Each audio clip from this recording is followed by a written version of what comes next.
안녕하십니까. 한반도 안보전략연구원 부원장 박성호입니다. 오늘은 부동산 시리즈의 마지막 유튜브로서 우리는 일본의 버블 붕괴 과정을 밟지 않아야 된다, 그런 내용으로 말씀을 드리겠습니다.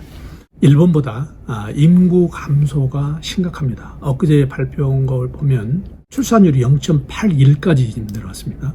일본은 지금 1.37 정도 됐는데, 그러니까 우리가 인구 감소가 일본보다 더 심각한 거죠. 우리 고령화 비율이 2025년에는 20%에서 2060년에는 지금 40%까지 지금 생각을 하고 있습니다.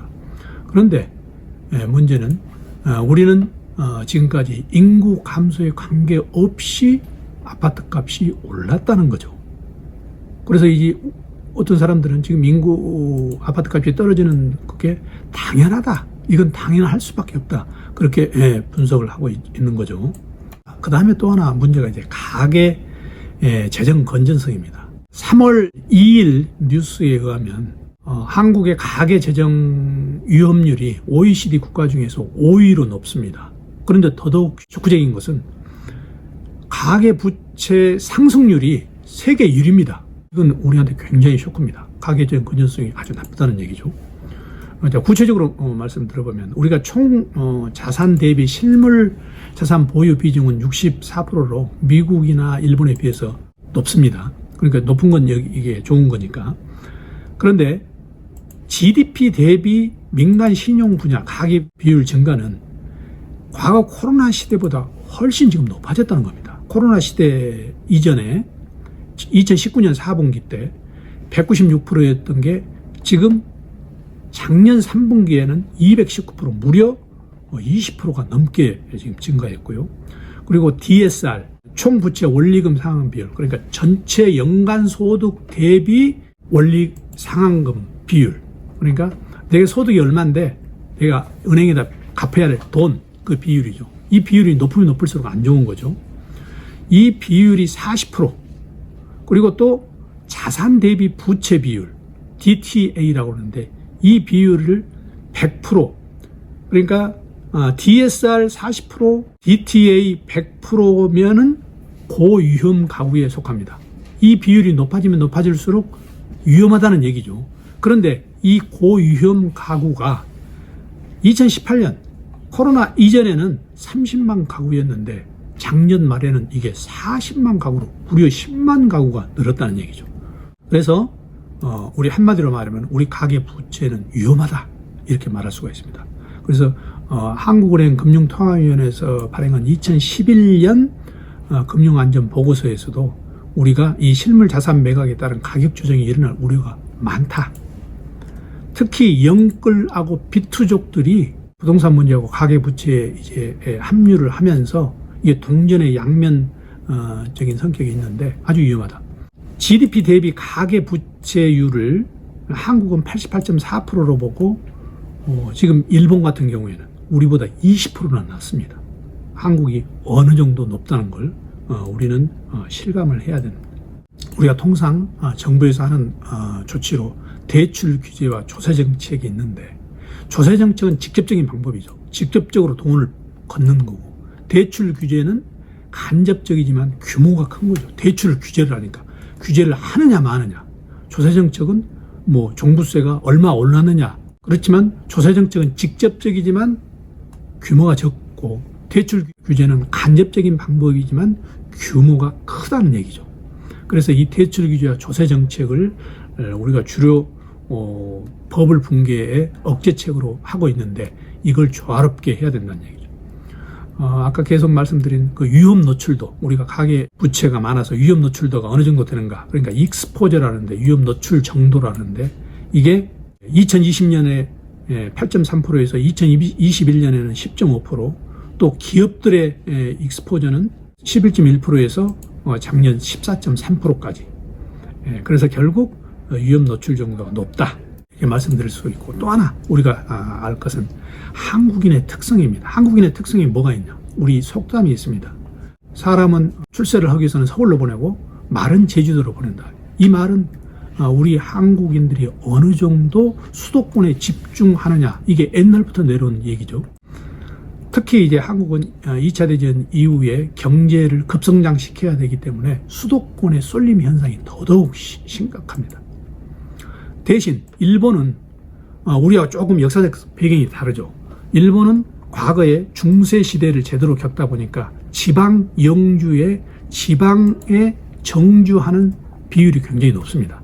그리고 각 지방에서 모든 걸 해결하는 능력이 많고 또 지방과 지방 사이에 세키쇼라는 게 제도가 있어가지고 굉장히 통제를 했습니다. 그러니까 지방의 정주성이 굉장히 높다는 거죠. 대신 한국인은 아까 말한 대로 이런 수도권 쏠림 현상이 일본보다 굉장히 더 심하다는 거죠. 이런 한국인의 특성으로 결국 어떤 게 나타나냐면은 지금 나타나는 게 빈집입니다. 지금 시골에 그리고 지방 대도시에도 빈집이 엄청나게 늘어나고 있습니다. 그래서 이 빈집 대책을 우리가 시급히 세워야지 주택정책에서 기본적으로 견뎌나갈 수 있다. 빈집은 결국 어떻게 연결되냐면 지방 도시의 슬럼화로 연결이 되는 거죠. 수년 전부터 우리 지방 도시가 계속 인구가 감소되고 재정 정책이 쉽지 않다. 그래서 지방에 가보면 아파트 미분양이 속출하고 또 미분양이 슬럼화되고 이런 사정이 결국 부동산 버블 붕괴를 일본을 비슷하게 닮아간다. 그런데 최근 일본은 지금 도시 재생 사업이 활발합니다. 도시 재생 사업이 활발해서 거리 사람 일자리를 다시 한번 복원을 시키자. 이 도표는 뭐냐면은 동경과 지방 도시가 그렇게 차이가 나지 않게 지금 나간다는 거죠. 한국과 좀 달리. 한국은 너무 차이가 나지만. 그래서 일본에서는 이런 얘기가 있습니다. 버블을 걱정하다가 버블 붕괴를 더 큰 쇼크를 맞았다. 버블 사람들이 집값 오르는 걸 너무 걱정하다가 버블 붕괴라는 더 큰 재난을 맞았다. 이런 얘기가 있습니다. 그런데 문제는 우리도 똑같은 그런 전체를 밟지 않을까. 이게 지금 우려가 된다는 거죠. 이런 긍정적인 시각도 있습니다. 한국은 주택 재고가 부족한 게 일본보다 덜하다. 일본은 지진으로 인해서 일본은 새로운 집을 원한다. 이걸 쉽게 말하면 신축 신앙이라고 합니다. 새로운 집에 대해서 신앙적으로 좋아한다. 그래서 과거 기와집을 싫어하고 새로운 맨션, 철근 콘크리트로 된 안전한 맨션을 좋아한다. 이런데 한국은 그렇지 않았다. 그렇기 때문에 그런 면에서 일본과 다르다. 이렇게 주장하는 사람도 있죠. 그리고 또 하나 중요한 건 우리는 성장세 회복, 4차 산업 이런 여러 가지 우리 이 신축성 있고 또 발빠르게 대처하는 정부의 능력이 있기 때문에 이런 주택 가격은 하락을 하지만 기업이나 어떤 IT 기업으로 경제를 살려서 우리가 충분히 이걸 메꿔 나갈 수 있다. 이런 우리가 희망도 있습니다. 특히 이제 중요한 거는 한국 정부가 일본의 버블 사례를 크게 의식을 해서 우리가 여러 가지 대책을 내놓고 있다는 거죠. 과거 우리와 일본의 다른 것 중에 하나가 이 버블 기간이 우리는 단기적이다. 일본은 버블 기간이 장기였다. 일본의 과열 기간은 보통 5년으로 잡습니다. 86년부터 90년까지 5년으로 잡고 있는데 한국은 약 2년이었다. 그리고 한국은 지금까지 계속 이 사이클이 이 붐 버스터 사이클이라고 그러는데 이 성장과 하향의 사이클이 짧았다. 단기적이다. 일본은 이게 길었다. 그렇기 때문에 우리는 버블 사례를 충분히 감안을 하지만 여러 가지 조치를 취할 수 있다는 게 우리 한국 정부의 지금 여러 가지 조치 내용입니다. 그래서 우리가 여러 가지 일본과 닮은 점이 있지만 우리가 충분히 감내를 해 나갈 수 있고 우리가 일본을 반면 교사로 삼을 수 있다. 그런데 우리 또 하나 지금 변수가 있습니다. 우크라이나 사태입니다. 우크라이나 사태가 장기화되면 세계 경제가 침체가 됩니다. 우리가 지금 팬데믹 이후에 세계 경제가 침체가 돼서 저금리로 나가서 유동성 확대로 나가서 결국 지금 우리 팬데믹 사태 이후에 한국의 부동산이 작년 8월 달에 정점을 찍을 정도로 올랐잖아요. 경기가 침체돼서 경기 침체를 만회하기 위해서 저금리로 가서 지금 이렇게 된 겁니다. 그런데 우크라이나 사태가 장기화되면 세계 경기가 침체가 되죠. 우선 공산권과 민주권의 어떤 거래가 없어지니까 경기가 침체되는 거죠. 그렇게 되면은 지금 세계 경제 침체를 다시 회복하기 위해서 지금 예상대로 하면은 미국 연준에서 올해 3번에 걸쳐서 금리 인상을 할 예정이었는데 우크라이나 사태가 장기화되면 이 연준의 계획에 차질이 있고 연준이 차질이 있으면 한국은행도 아마 금리 인상을 쉽게 하지 못할 거다.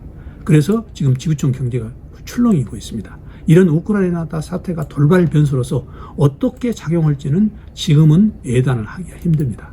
그래서 전체적으로 제가 4편의 유튜브를 하면서 결론적으로 말씀드리고 싶은 것은 한국과 일본은 공통점도 있고 차이점도 있다. 그런데 우리가 완전히 일본의 전철을 밟지는 않을 거다.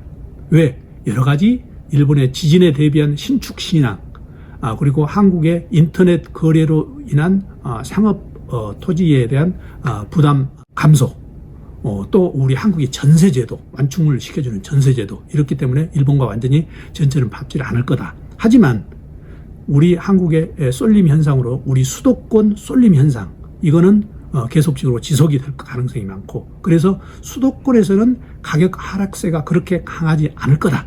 하지만 지방은 부동산 가격 하락세가 클 거다. 그래서 우리가 지방에 대한 각별한 대책이 필요하다. 그래서 결론적으로 이렇게 말씀을 드리고 그동안에 시청해 주신 여러분들께 감사드립니다. 고맙습니다.